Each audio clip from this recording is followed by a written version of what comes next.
another video. And we are back on the 16 valve content, thankfully.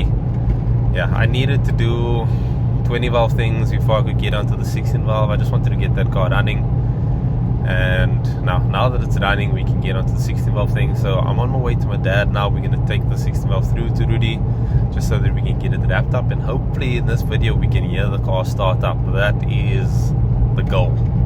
So yeah, let's go through, let's get this going. Got a very flat wheel over here. Hopefully it's taking air. It's quite slow, but it looks like it is slowly taking some air. Okay, we are all set up and ready to go. I do not enjoy this process, not one bit. Towing, yeah, I need to get A-frame for something that I can use on all the cars, all the Mark IIs. That would be amazing. Don't have to tow them all the time.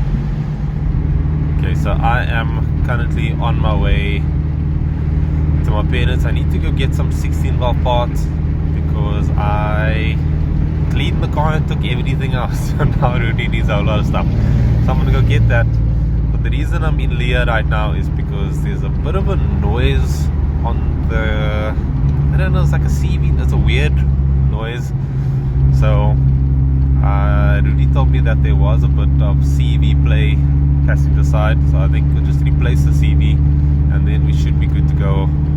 It's been a long story. I broke a whole lot of things on the gearbox side, and thankfully the car's back in action. But yeah, it was just unnecessary. It would have been nice to avoid all those costs, but yeah, you live and you learn.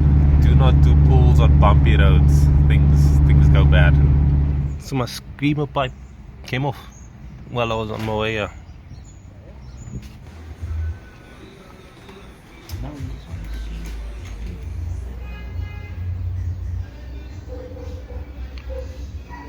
So I'm just out to get some fuel. Getting fuel is a really good sign. It means we are getting there, and I'm about to go buy a battery.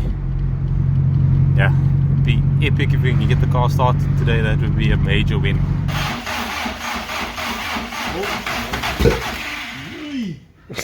We got it, we did it, we're gonna...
Okay, the car runs, clutch is working. It is a bit noisy. But yeah, I'm pumped, it's running.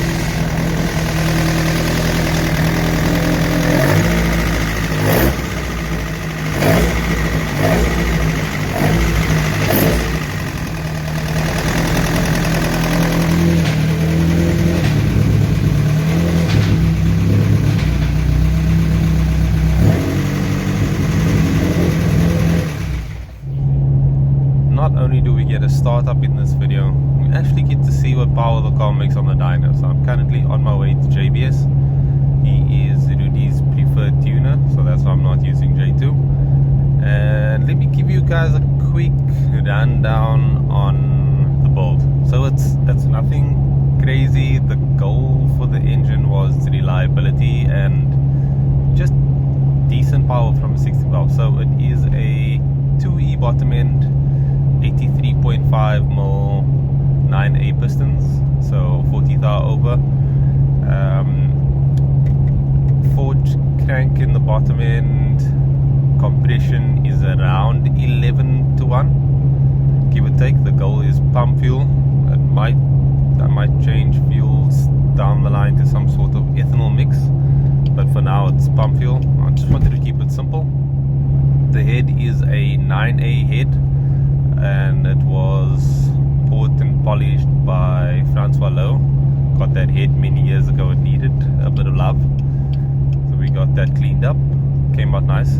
And 288 cams, and then Roland intake, and 43mm Toyota ITBs. That's, I think, the gist of it. Yeah, internal and external verniers, you know, the usual. Yeah, so the power is in the head. The bottom end is, there's nothing fancy going on in there. So what the car makes is what the car makes. I expect around 130-ish at JVS. I know a stock ABF makes around 120, so I'm not expecting crazy power. Anything more would be epic, but I also don't want to set myself up for failure. Because the 16 valve stuff, this NA 16 valve stuff, you just, what you get is what you get. You need a bit of fuel so you can just throw timing at it. But yeah, let's see what's up. I need to change tires.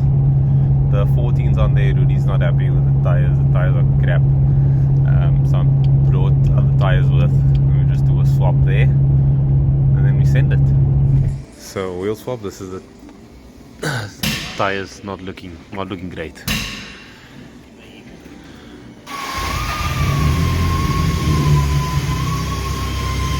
It looks funny, but we are ready for tuning.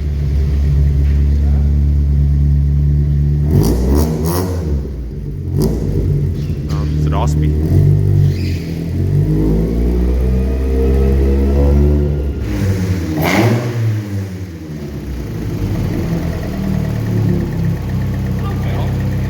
Sounds good. So this is probably going to be a quick tune. NA 16 valve on the diggy. Quick fast.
130, that's what I expected at minimum.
Yeah, but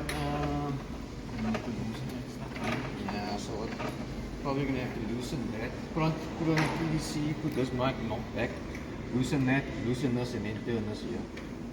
Because then the engine will stand still and the intake cable stands still. The exhaust will move.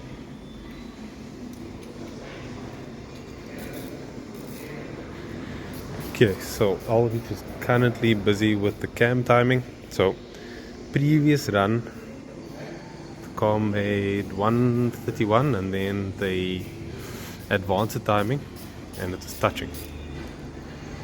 And then it retarded the timing and it lost some power.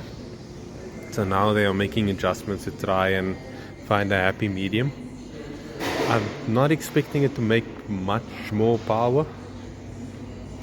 Anything over 130 is going to be a bonus, but yeah, we can up the comp, change the fuel, you know, you can do all these things, but I think it's going to be fun at this current power level for what I want to do with it.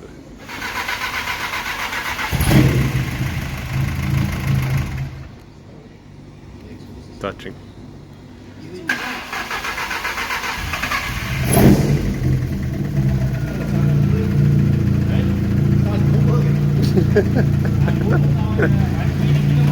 No touching anymore.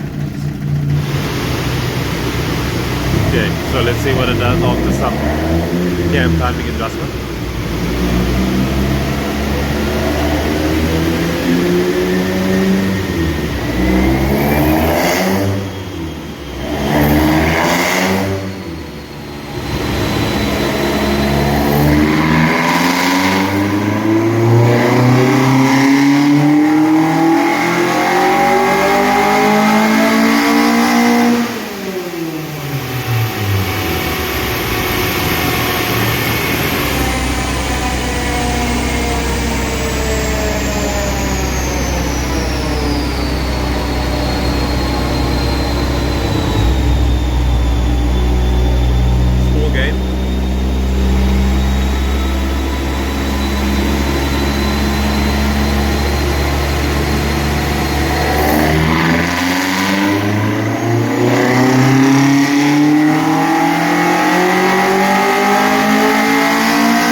cam adjustment.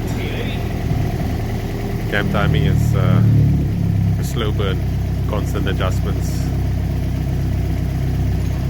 so it keeps touching. So they can't get too extreme with the cam movement.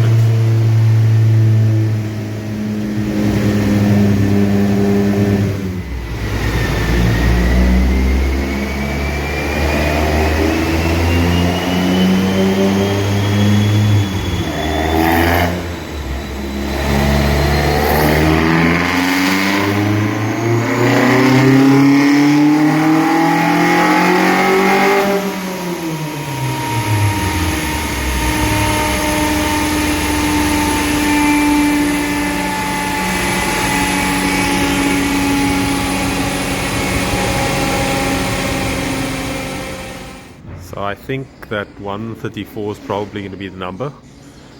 Car was pinging on that last run, so Jody got out of it. Just going to dial it back to what it was before and call it a day, I guess. Yeah, let's do this again.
That's the only reason I built it. It sounds fantastic.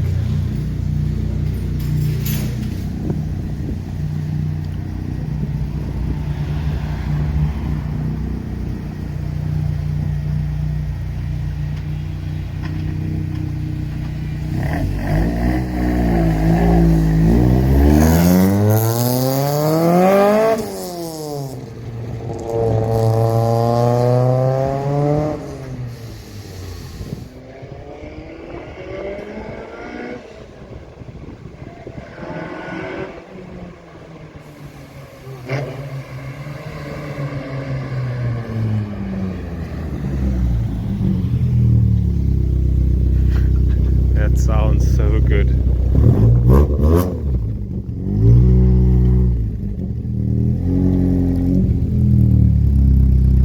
My first time driving this thing. It sounds so good.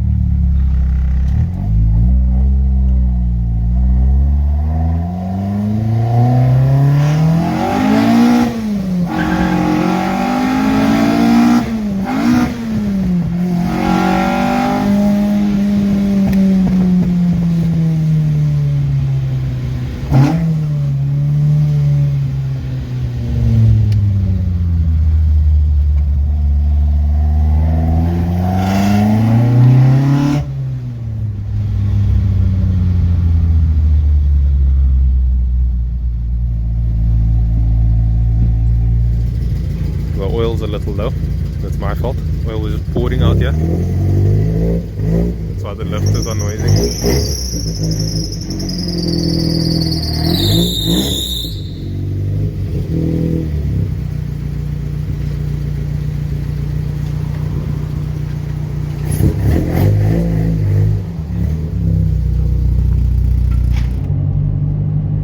Okay, so now that you guys have seen the power it makes and know the setup, I just want to add some context. I know there's going to be people saying, yeah, my K-Yard makes more power than that, blah, blah, blah. All good and well. the goal for this build was not all out power. From the get-go I told Rudy, needs to be reliable, and I just need a solid seat time car. So I've been wanting to do track days for a really long time, but the 20 valve turbo is just not the car for that. It does not like taking turns, so I needed another car. And yeah, it's been a painful process, but we have come a long way. I'm excited to get the car out on track in a couple of months, but still a lot of refinement to do. So we'll try and squeeze some more power out of it, seeing that we can't do much with cam timing. We'll see if we can do some breather mods, try some different ram tube lengths and 4:1 exhaust manifold, see what that does, and perhaps try 45 ITBs, see if it makes any difference. I don't know, that's sort of like a hit or miss. A lot of people are like 43s for the win, but yeah, it's worth trying. I think they're telling me there's a camera here, but yeah, so I'll keep you guys in the loop. It's going to be interesting. I'm quite excited to be in a 16 valve again, and hopefully it treats me well. So this is the gauges that I got in the car.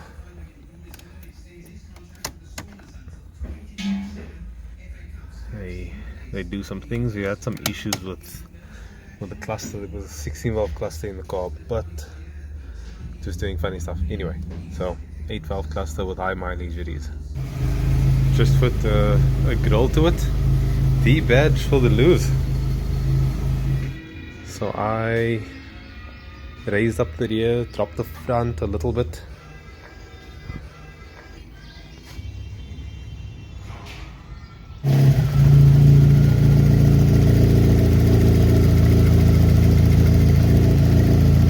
Got the catch can in there now. It's looking really neat.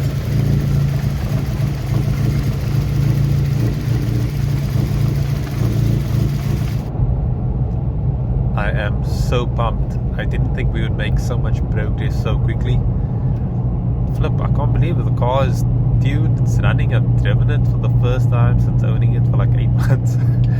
Yeah, it was a process, but I feel like it was worth it.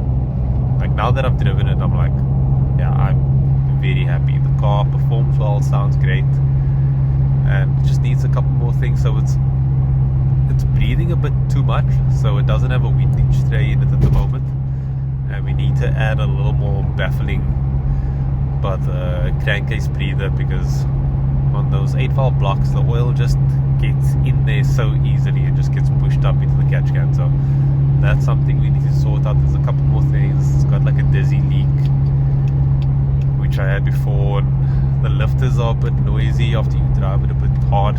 So those sort of things we need to sort out. Yeah, that'll be for the next one. I'll keep you updated on that. Hope you guys enjoyed this video. Like and subscribe if you haven't already. I'll catch you guys in the next one.